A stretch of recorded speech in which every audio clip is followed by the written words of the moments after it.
একসময়ের চরমপন্থী নেতা ও কুষ্টিয়া অঞ্চলের মূর্তিমান আতঙ্ক জাহাঙ্গীর কবির ওরফে লিপ্টনকে ৩ সহযোগী সহ গ্রেফতার করেছে সেনাবাহিনী।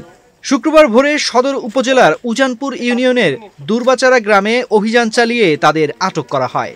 গত ৫ আগস্ট আওয়ামী লীগ সরকার পতনের পর আত্মগোপনে চলে যান লিপ্টন। পরে স্থানীয় বিএনপি নেতা জাকির সরকারের সঙ্গে সখ্য গড়ে ফের অপরাধে সক্রিয় হন বলে অভিযোগ ওঠে।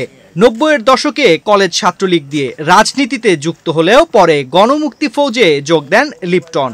কুষ্টিয়া ও আশপাশে একাধিক খুন, অস্ত্র কারবার ও চাঁদাবাজির মাধ্যমে তৈরি করেন ত্রাসের সাম্রাজ্য। পরে আলোচিত র্যাব কর্মকর্তা জিয়াউল আহসানের ঘনিষ্ঠ হয়ে র্যাবের ছত্রছায়ায় অপরাধে যুক্ত হন। বাংলাদেশ সেনাবাহিনী আজ কুষ্টিয়া জেলার অধীন ইবি থানার শীর্ষ সন্ত্রাসী জাহাঙ্গীর কবির লিপ্টন সহ ৪ জনকে গ্রেপ্তার করে। আজ আনুমানিক ভোর ৪টায় বাংলাদেশ সেনাবাহিনী কর্তৃক পরিচালিত অভিযানে কুষ্টিয়া জেলার ইবি থানাধীন দুর্বাচারা গ্রাম থেকে শীর্ষ সন্ত্রাসী লিপ্টন ও তার ৩ জন ঘনিষ্ঠ সহযোগীকে গ্রেপ্তার করা হয়।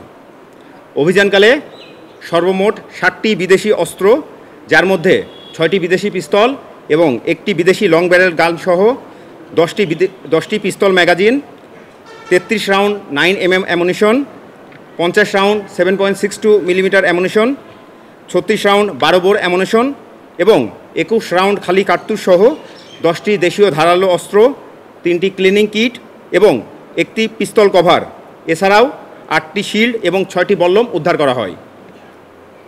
গ্রেপ্তারকৃতদের নামে বিভিন্ন থানায় অপরাধের অভিযোগ পাওয়া গিয়েছে এবং তারা বিভিন্ন সময়ে নিজ এলাকায় পেশিশক্তি প্রদর্শন, মারামারি ও সন্ত্রাসী কার্যক্রম সহ বিভিন্ন অপরাধ কর্মকাণ্ডের মাধ্যমে এলাকায় ত্রাসের রাজত্ব কায়েম করেছিল। সুনির্দিষ্ট গোয়েন্দা তথ্যের ভিত্তিতে আজ ভোর আনুমানিক ৪টার দিকে অভিযানটি পরিচালনা করা হয়।